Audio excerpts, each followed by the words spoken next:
क्यों। देखो, south Korea में एक कानून है कि किसी भी क्राइम के 15 साल के बाद अगर क्रिमिनल पकड़ा नहीं गया तो वो केस इनवैलिड हो जाएगा, और उसके बाद क्रिमिनल मिल भी जाए तो पुलिस उसको पकड़ नहीं सकती। अब ऐसे में एक डिटेक्टिव एक छोटी लड़की का मिसिंग केस इन्वेस्टिगेट करता है, लेकिन 15 साल तक वो क्रिमिनल को पकड़ ही नहीं पाता। अब उसके पास सिर्फ 7 दिन बचे हैं और 7 दिन के बाद हो जाएंगे 15 साल पूरे। अगर 7 दिन में क्रिमिनल का पता नहीं लगाया गया तो ये केस हमेशा के लिए क्लोज हो जाएगा। तो डिटेक्टिव और उस मिसिंग लड़की की माँ मिलकर इस केस को सॉल्व करने की पूरी कोशिश करते हैं। तो क्या वे सफल हुए? और हर थ्रिलर की तरह आखिर में वो कौन सा ट्विस्ट है जो इस मूवी को खास बनाता है? बस ये सब जानने के लिए आपको वीडियो एंड तक जरूर देखनी होगी, लाइक करना होगा, शेयर भी कर दीजिए, और हाँ, अगर आप चैनल पर नए हो तो सब्सक्राइब जरूर कर दीजिए। बस तो मूवी की शुरुआत होती है और पुलिस डिटेक्टिव चैंग को दिखाते हैं। उसके साथ है उसका पार्टनर सैम। दोनों शिरले नाम की एक औरत के घर पर जाते हैं जहां वो कुछ केस फाइल्स को देखते हैं। दरअसल हुआ ये था कि 15 साल पहले शिरले की बेटी लापता हो गई थी। उस केस को चैंग ने इन्वेस्टिगेट किया था, लेकिन वो क्रिमिनल का पता नहीं लगा पाया और इस बीच किडनैपर ने शिरले की बेटी का कत्ल कर दिया। अब 15 साल के बाद चैंग शिरले से मिल रहा होता है, लेकिन इतने सालों से शिरले ने अपनी तरफ से कई सारे एविडेंसेस कलेक्ट करके रखे होते हैं जिनमें एक टेप होता है। सैम उसे प्ले करता है, उसमें बच्ची की चीख सुनाई देती है। वो तुरंत टेप निकाल देता है। अब शिरली पूछती है, मेरी बेटी के केस में कुछ पता चला क्या? चैंग की बोलती बंद हो जाती है। अब सैम बताता है कि हमारे देश के कानून के मुताबिक क्राइम के 15 साल के अंदर अगर क्रिमिनल पकड़ा नहीं गया तो वो केस बिना सॉल्व के क्लोज कर दिया जाएगा। उसके बाद तो हम उस क्रिमिनल को पकड़ भी नहीं सकते, और आपकी बेटी के केस में 15 साल होने में सिर्फ एक हफ्ता बचा हुआ है। अगर उसके अंदर हमें कातिल नहीं मिला तो ये केस भी क्लोज हो जाएगा। और ये सुनकर शिरली चौंक जाती है कि ये कैसा अन्याय है। कहकर वो अपने सारे फाइल्स इनके सामने रखती है कि ये एविडेंसेस नहीं है तो क्या है ये, जल्दी क्रिमिनल का पता लगाओ और उसे अरेस्ट करो। लेकिन दिक्कत ये होती है कि इन फाइल्स में कोई ठोस क्लूज नहीं होते जिसके बल पर वो कातिल को पकड़ पाए। चैंग और सैम भी बेबस होकर शिरले को सॉरी कहकर चले जाते हैं। तब पीछे से शिरली रोती हुई विनती करती है कि प्लीज सर, मेरी बेटी के कातिल को पकड़ लीजिए, आपने उस दिन प्रॉमिस किया था कि मेरी बेटी को आप न्याय दिलाएंगे। चैंग भी अंदर ही अंदर बहुत दुखी होता है कि क्या करूं मैं।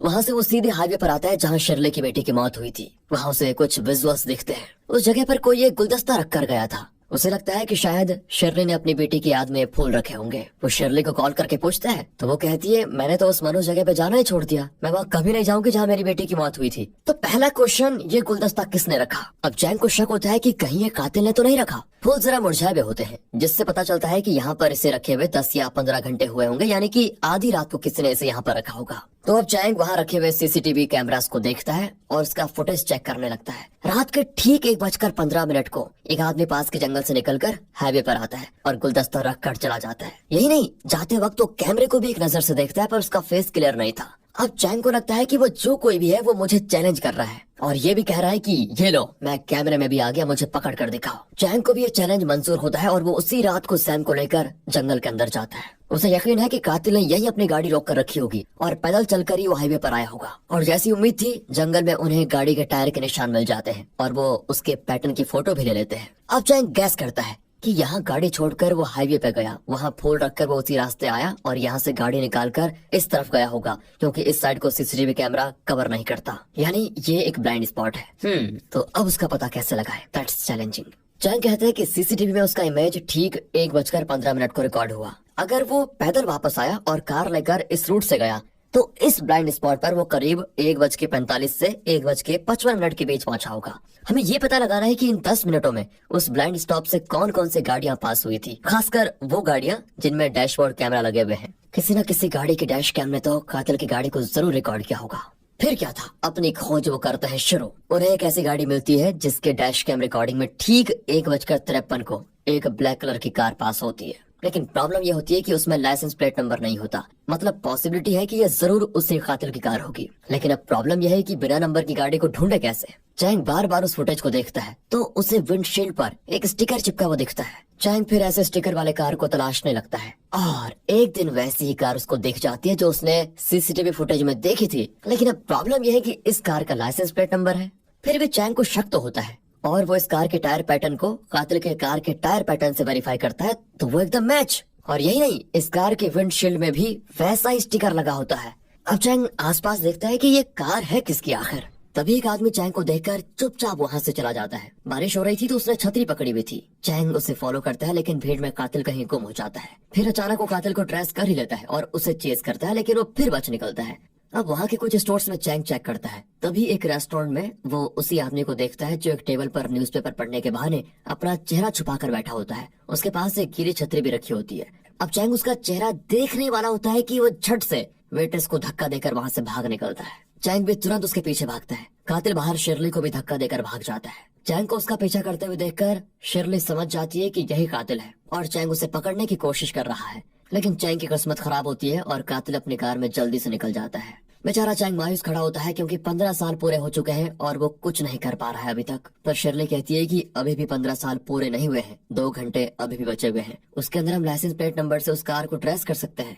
अब चैंग बताता है कि नहीं नहीं, ऐसा नहीं हो सकता क्योंकि वो लाइसेंस प्लेट नंबर फेक था। मैं सच में इस केस में फेल हो गया हूँ। ये सुनकर शिरली बहुत दुखी होती है कि अब मेरी बेटी को न्याय कैसे मिलेगा। चैंग केस के सारे एविडेंसेस को जलाने लगता है जिसमें कातिल की ड्राइंग भी होती है। तब शिरली का वॉइस मैसेज आता है कि मुझे कुछ लोगों पर शक है, मैं आपको उनके नाम भेजूंगी, आप सिर्फ मुझे उनकी इन्फॉर्मेशन दे दीजिए, हम कातिल को जरूर पकड़ पाएंगे। पर चैंग तो बेचारा गिव अप कर चुका था, वो शिरली का मैसेज इग्नोर ही कर देता है। कातिल की ड्राइंग चल रही होती है लेकिन अचानक बारिश होती है और आग बुझ जाती है। अगले दिन कातिल एक छोटे लड़के को अपना टारगेट चुन चुका था। वो उसे फॉलो करने लगता है, लेकिन उस लड़के को भी जरा शक होता है तो वो घबराकर मम्मी मम्मी करके चिल्लाने भी लग जाता है। कातिल फिर उसका पीछा करता है लेकिन इतने में वो अपने घर पहुंच जाता है और कातिल को फिर खाली हाथ लौटना पड़ता है। अब वो फिर इस बच्चे को किडनैप करने की कोशिश नहीं करेगा क्योंकि वो फंस सकता है, इसलिए वो अपना एक नया टारगेट फिक्स कर लेता है। एक बुजुर्ग अपनी पोती के साथ मजे से खेल रहा होता है, तभी घर के अंदर फोन रिंग करता है। बुजुर्ग फोन उठाने जाता है तो कॉल ही कट हो जाती है। वो फिर बाहर आने वाला होता है कि फिर से फोन रिंग करता है। वो फिर फोन उठाने जाता है लेकिन फिर वो बंद हो जाता है। अब बुजुर्ग बाहर आकर देखता है तो पार्क में उसकी पोती होती नहीं। अब ये बुजुर्ग आदमी जिसका नाम एंथनी है, वो पुलिस में कंप्लेंट करता है कि मेरी पोती अचानक से कहीं लापता हो गई है। पुलिस उसके घर में कैमरा, कॉल ट्रैकिंग सिस्टम वगैरह सेट करके बैठे होते हैं ताकि अगर किडनैपर फिरौती के लिए कॉल करे तो वो उसको ट्रेस कर सके। एंथनी फिर से पार्क में जाता है, तभी फिर एक कॉल आता है, पर एंथनी के फोन पर नहीं बल्कि वहाँ ग्रास में रखे हुए एक और फोन पर। वो कॉल अटेंड करता है तो उसमें उसकी पोती की चीख सुनाई पड़ती है। फिर वो अंदर बैठे पुलिस को इशारा करता है कि किडनैपर कॉल कर रहा है। फिर वो उस कॉल को ट्रेस करने की कोशिश में पूरी तरह जुट जाते हैं। तब किडनैपर कहता है कि तुम्हारी पोती मेरे पास है। अब घर के अंदर बच्चे की माँ जिसका नाम किम है, उसे किडनैपर कॉल करता है। पुलिस फिर उस कॉल को ट्रेस करने लगती है। किडनैपर कहता है कि मुझे $50,000 दे दो, मैं तुम्हारी बेटी को छोड़ दूंगा, लेकिन हाँ अगर पुलिस को पता चला तो अपने बेटे का मरा हुआ मुंह देखोगी। किम भी बेचारी रोती हुई कहती है नहीं नहीं, मैं किसी को कुछ नहीं बताऊंगी, प्लीज मेरी बेटी को कुछ मत करना। पर तभी अचानक से पुलिस ऑफिसर का फोन नीचे गिरता है और उसमें से आवाज निकलती है। किडनैपर समझ जाता है कि वहाँ पुलिस है जो उसकी लोकेशन ट्रेस कर रही है। वो तुरंत उस लोकेशन को छोड़ देता है। यहाँ किम तो डर के मारे बेहोश हो जाती है कि पता नहीं किडनैपर मेरी बेटी के साथ अब क्या करेगा। तब इन्हें पता चलता है कि किम एक हार्ट पेशेंट है और कुछ साल पहले उसका ऑपरेशन भी हुआ था। इतने में वो किडनैपर का लोकेशन ट्रेस कर लेते हैं और वहाँ पहुँचते भी है, पर कातिल तो वहाँ से फरार हो चुका है। तभी उनको एक सिगरेट का टुकड़ा मिलता है जिसे वे एविडेंस के तौर पर रख लेते हैं। यहाँ कहानी जाती है फ्लैशबैक में। जब चैंग शिरली से बताने गया था कि अब तुम्हारी बेटी के केस में 15 साल हो चुके हैं और अब कुछ नहीं हो सकता क्योंकि हमें कोई क्लू नहीं मिल रहा, लेकिन शिरली अगले ही दिन उस रेस्टोरेंट में जाती है जहाँ से बारिश के दिन वो कातिल भागा था।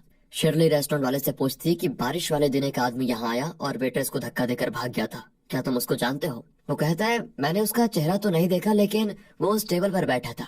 शिरली उस टेबल पर जाती है तो वहाँ नीचे उस आदमी की छतरी रखी होती है। शिरली उसे उठाकर देखती है तो उसमें एक बैंक का नाम होता है। वो उस बैंक में जाकर पूछती है कि आप ऐसी छतरियाँ किन कस्टमर्स को देते हैं? वो कहते हैं कि ये तो हम अपने वीआईपी कस्टमर्स को देते हैं। शिरली कहती है कि क्या आप मुझे उनके नाम दे सकते हैं, पर वो इनकार कर देते हैं कि कस्टमर्स की इन्फॉर्मेशन किसी और को देना इलीगल है।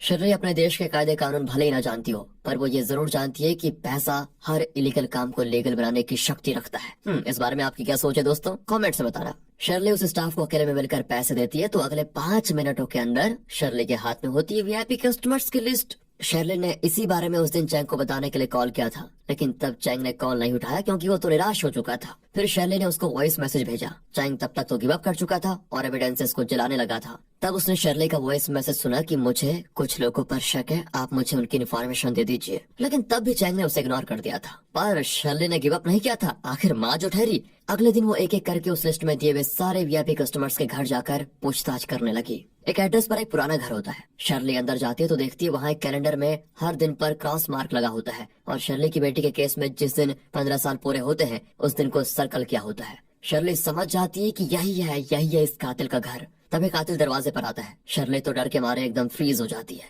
पर कातिल अंदर नहीं आता बल्कि वहाँ से चला जाता है। पर इस बारे में शर्ली चैंग को कुछ नहीं बताती और अब प्रेजेंट में दिखाते हैं कि पुलिस एंथनी की बेटी को जल्द से जल्द ढूंढना चाहती है, क्योंकि एंथनी गायब है और किम जो कि एक हार्ट पेशेंट है, बेटी के न मिलने पर वो शायद मर भी सकती है। इसलिए पुलिस को कमर कसकर काम करना होगा। यहाँ कातिल एक ट्रक चला रहा होता है जिसके अंदर एक बॉक्स है। इसी बॉक्स में उसने एंथनी की पोती को बंद करके रखा हुआ है। रास्ते में फिर एक पुलिस कार आती है, पर कातिल बिना टेंशन के आराम से चल रहा होता है। अचानक बॉक्स के अंदर से बच्ची आवाज करने लगती है। कातिल गाड़ी को तुरंत एक सुनसान रास्ते पर लेकर जाता है ताकि पुलिस उसकी आवाज न सुन ले। अब वो बॉक्स खोलता है तो बच्ची बचने की कोशिश करती है, लेकिन कातिल उसका मुंह पकड़कर उसके मुंह पे टेप लगा देता है और बॉक्स को बंद कर देता है। यहाँ घर पर किम किडनैपर के कॉल का इंतजार कर रही होती है। किडनैपर कॉल करता है तो किम कहती है, मुझे अपनी बेटी से बात करनी है, प्लीज उसे फोन दे दो। किडनैपर कहता है कि थोड़ी देर में तुम्हारे घर के पास एक गार्बेज ट्रक आएगा, उसमें चेक करो, तुम्हें पता चल जाएगा कि तुम्हारी बेटी ठीक है। बेचारी किम भागकर सड़क की ओर आती है और उस गार्बेज ट्रक को रोककर कचड़े के बीच आकर चेक करती है। वहाँ उसकी बेटी की एक फोटो होती है जिसमें वो एक घर में खड़ी है। किडनैपर ने अभी अभी ये फोटो क्लिक करके भेजी थी। अब किम की जान में जान आती है कि बच्ची बिल्कुल ठीक है। पुलिस उस फोटो का बैकग्राउंड चेक करती है कि कहीं उसमें कोई क्लू तो नहीं है। तब वो समझ जाते हैं कि ये हूबहू 15 साल पहले शिरली की बेटी के किडनैपिंग पैटर्न से मैच करता है। वो तुरंत चैंग से मिलते हैं जिसने उस केस को हैंडल किया था। चैंग बताता है कि शिरली की बेटी के केस में भी किडनैपर ने इसी तरह गार्बेज ट्रक में उसकी बेटी का फोटो भेजा था।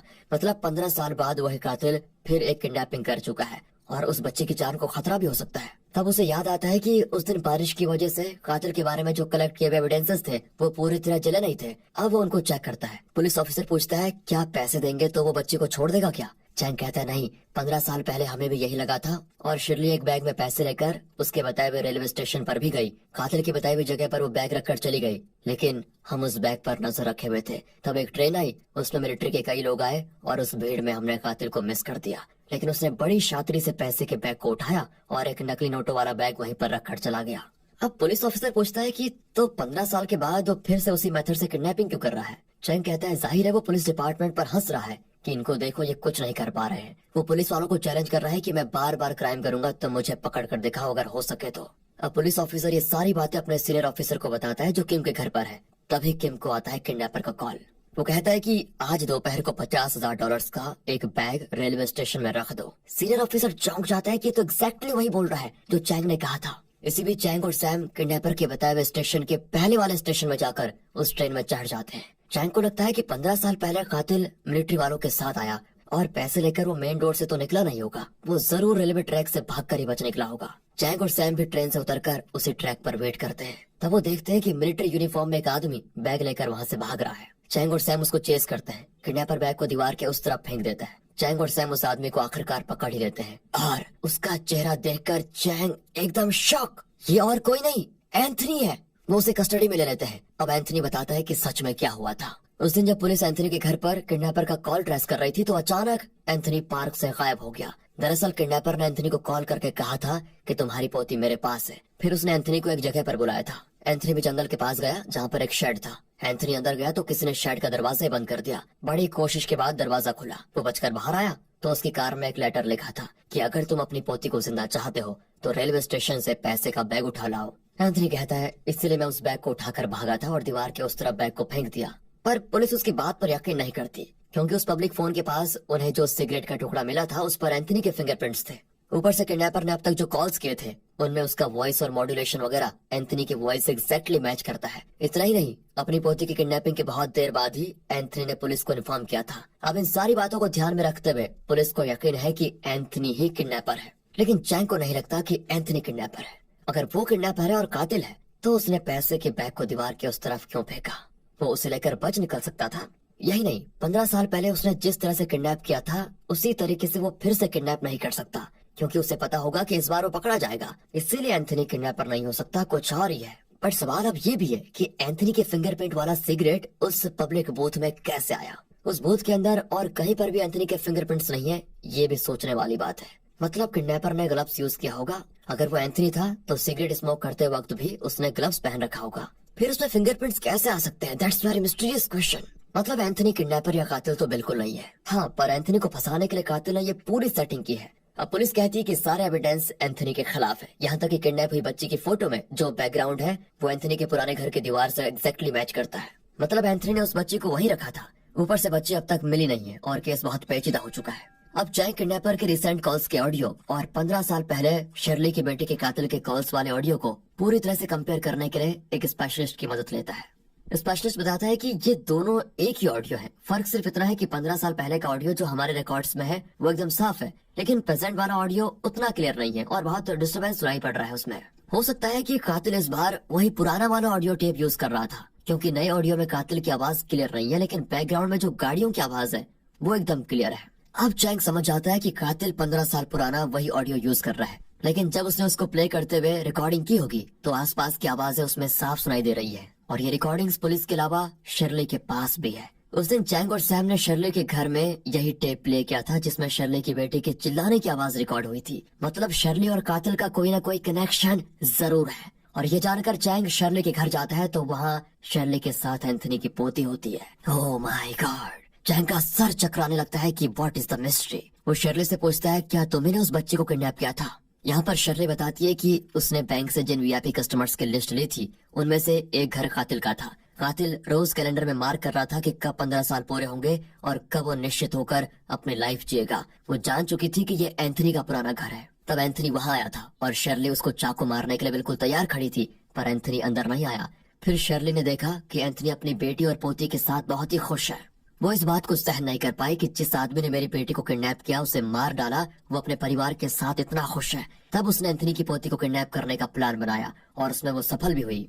उसने इस किडनैपिंग को बिल्कुल उसी तरह से किया जिस तरह 15 साल पहले एंथनी ने उसकी बेटी को किडनैप किया था। उसने एंथनी की पोती की आवाज भी रिकॉर्ड कर ली और फिर उस बच्ची को एंथनी के पुराने घर में लेकर गई। वहाँ उसने बच्ची की फोटो खींची जिसे उसने गार्बेज ट्रक में रखकर एंथनी के घर भेजा। फिर उसने एंथनी के लिए एक लेटर लिखा कि रेलवे स्टेशन से पैसों का बैग तुम लाओगे और तब जाकर तुम्हारी पोती तुम्हें मिलेगी। फिर उसने एंथनी का सिगरेट जानबूझकर पब्लिक बूथ के पास रखा ताकि पुलिस को उसी पर शक हो और एंथनी को उसके 15 साल पुराने क्राइम की सजा मिले। अब ये सारी बात सुनकर चैंग शर्ली पर गुस्सा होता है कि ये क्या कर रही हो तुम? एंथनी की गलती की सजा तुम इस बच्चे को दे रही हो। इसे मेरे हवाले कर दो, मैं इसे इसकी माँ किम के पास लेकर जाऊंगा। पर शर्ली विनती करती है कि अगर इसे वापस भेज दिया तो एंथनी पर लगा इल्जाम मिट जाएगा और उसे मेरी बेटी के कत्ल की सजा नहीं मिलेगी। उसे कम से कम 10 से 15 साल जेल में सजा काट नहीं दो चैंग, तब तक ये बच्ची मेरे साथ ही रहेगी प्लीज। चैंग उसे कन्विंस करता है कि तुम इस बच्ची को मेरे साथ भेजो और मैं वादा करता हूँ कि एंथनी अपने क्राइम की सजा जरूर भुगतेगा। फिर चैंग जाता है एंथनी से मिलने। वो पूछता है कि तुमने अपनी पोती को किडनैप क्यों किया? एंथनी कहता है कि मैंने उसे किडनैप नहीं किया है। अच्छा, तुमने उसे किडनैप नहीं किया, ठीक है, लेकिन 15 साल पहले तुमने शर्ली की बेटी को किडनैप करके क्यों मार डाला? और ये सुनकर एंथनी बौखला जाता है। चैंग कहता है कि तुम्हारी उस गलती की सजा अब तुम्हारी बेटी और पोती भुगत रहे हैं। तुम चुपचाप अपना क्राइम कबूल कर लो, मैं तुम्हारी पोती को उसकी माँ के पास सुरक्षित पहुंचा दूंगा, ये वादा है। अब एंथनी बताता है कि 15 साल पहले उसने शर्ली की बेटी को किडनैप क्यों किया। एंथनी की बेटी यानी किम एक हार्ट पेशेंट है और उसके ऑपरेशन के लिए एंथनी को $50,000 की जरूरत थी। तब एंथनी के पास उतने पैसे नहीं थे तो उसने शर्ली की बेटी को किडनैप किया और $50,000 की फिरौती डिमांड की। उस समय चैंग के कहने पर शर्ली ने एक बैग में $50,000 के नकली नोट रखे और बैग को रेलवे स्टेशन में रख दिया। जब एंथनी ने देखा कि उसमें नकली नोट है तो वो चिढ़ गया था। उसने शर्ली को फोन करके धमकाया कि असली नोट्स नहीं दोगी तो अपनी बेटी को भूल जाओ। शर्ली उस समय और रिस्क नहीं लेना चाहती थी और वो पैसे लेकर एंथनी के पास गई। उसकी बताई हुई जगह पर एंथनी उससे कहता है कि एक प्लास्टिक कवर से अपना चेहरा कवर कर लो जल्दी। शर्ली वैसा ही करती है। तब एंथनी शर्ली की बेटी को अपनी गाड़ी में लेकर वहाँ आता है, लेकिन गाड़ी को हाईवे के पास वाले जंगल में रोकता है। जब वो शर्ली की बेटी को बाहर निकालने की कोशिश करता ही है तो वो एंथनी पर हमला करके वहाँ से भागने लगती है। एंथनी भी उसके पीछे पीछे भागता है। बच्ची एक चट्टान पर चढ़ने लग जाती है, लेकिन बदकिस्मती से अंधेरे में वो ठीक से नहीं देख पाती और चट्टान के किनारे पहुंच जाती है, जहां उसका पैर फिसलता है और वो नीचे हाईवे पर गिर जाती है। उस समय शर्ली के कहने पर चैंग अपनी कार में ही आ रहा था और बच्ची सीधे उसके कार के आगे गिरती है। चैंग चौंक कर दूसरी तरफ कार घुमाता है, उसका भी एक्सीडेंट हो जाता है। शर्ली अपनी बेटी की लाश को हाथ में लिए फूट फूट कर रोती है, लेकिन इसी बीच एंथनी शर्ली की गाड़ी से पैसे निकालकर वहाँ से चला जाता है फटाफट। फिर वो अपनी बेटी किम का हार्ट ऑपरेशन करवाता है और अपनी बेटी और अपनी पोती के साथ खुश रहने लग जाता है। पर उसे पछतावा भी होता है कि वो एक छोटी बच्ची की मौत का कारण बन गया है, इसलिए हाईवे पर उस बच्ची की याद में वो गुलदस्ता छोड़ता था। लेकिन उसी गुलदस्ते से ही चैंग और शर्ली की इन्वेस्टिगेशन फिर से शुरू हुई और अब एंथनी फंस चुका था। एंथनी के रिकॉर्डेड स्टेटमेंट के आधार पर उसे जेल की सजा सुनाई जाती है। फिर चैंग किम को उसकी बेटी लौटा देता है। दूसरी ओर शर्ली जंगल के एक पेड़ के पास जाकर कहती है, बेटी तुम्हें न्याय दिलाने में मैं सफल रही। ये कहकर वो उस पेड़ से लिपट जाती है और उसका दिल अब जरा हल्का हो जाता है और इसी के साथ मोन्टाज नाम की मूवी दोस्तों यहाँ पर खत्म होती है। इस मूवी में बताया गया है कि कोई गलती करता है तो उसकी सजा उसे जरूर मिलती है, लेकिन ऐसा होता क्या है बताओ? जहाँ जुर्म करने वाले आजाद घूमते हैं, वहाँ मासूम और सच्चाई के लिए लड़ने वाले लोग जेल के सलाखों के पीछे सड़ते हैं। खैर, अगर ये वीडियो आपको अच्छी लगी हो, स्टोरी अच्छी लगी हो, एक्सप्लेनेशन में मजा आया हो तो लाइक कीजिए, चैनल को सब्सक्राइब। मिलते हैं अगली वीडियो में, तब तक के लिए गुड बाय, ख्याल रखिए अपना and finally thanks for watching.